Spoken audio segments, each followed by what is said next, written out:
दिल्ली का AQI 1200 है या 494। कंफ्यूजन के बीच CPCB पर उठा सवाल। रिपोर्ट में समझिए आखिर क्या है सच। NCR में दमघोटू हवा चल रही है। न सिर्फ सांस लेने में बल्कि देखने में भी परेशानी हो रही है। स्मोक के कारण दृश्यता इतनी कम हो गई है कि सैकड़ों विमानों पर भी इसका असर दिखा। लेकिन ये मानकर चलिए कि केंद्रीय प्रदूषण नियंत्रण बोर्ड CPCB AQI 500 से अधिक नहीं दिखाएगा, 500 के पार नहीं दिखाएंगे। आंकड़ा दरअसल CPCB ने सिद्धांत बना लिया है कि चाहे कुछ भी हो जाए, आंकड़ा 500 के पार नहीं दिखाएंगे। हालांकि उनके पास 999 तक मापने की क्षमता है, तो फिर ये कैसे माना जाए कि स्विस AQIR समेत कई निजी एजेंसियों को ओर से दिल्ली का जो आंकड़ा 1000 के आसपास दिखाया जा रहा है वह पूरी तरह गलत है। सोमवार को भी इन कंपनियों ने दिल्ली में प्रदूषण का आंकड़ा 1000 के आसपास दिखाया और CPCB ने 494 का आंकड़ा। सुप्रीम कोर्ट में भी CPCB AQI मापने के तौर पर तरीके पर अपना प्रेजेंटेशन देगा, लेकिन फिलहाल उनकी ओर से जो दलीलें दी जा रही हैं, उससे लगता है कि वे खुद आश्वस्त नहीं है। CPCB का कहना है कि चूंकि 405 के पार को ही गंभीर स्थिति मानकर सभी उपाय उठा लिए जाते हैं, लिहाजा उससे ऊपर दिखाने का औचित्य नहीं है।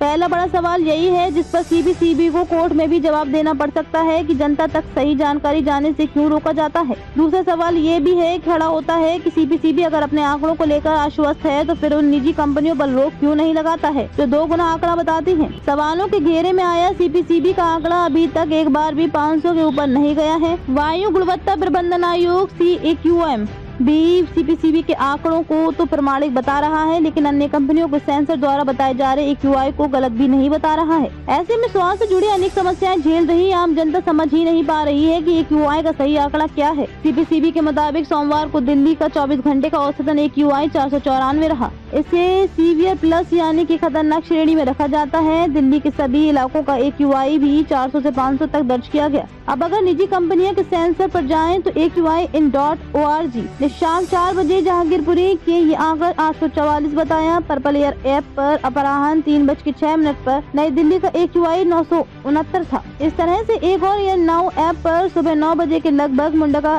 का AQI 1200 दर्ज हुआ। ऐसी स्थिति रविवार देर शाम एवं रात को देखी गई थी। दिलचस्प ये है कि सभी app CPCB, DPCC, US embassy सहित स्रोतों से ही डेटा प्राप्त कर रहे हैं, फिर भी आंकड़ों में भिन्नता बनी हुई है।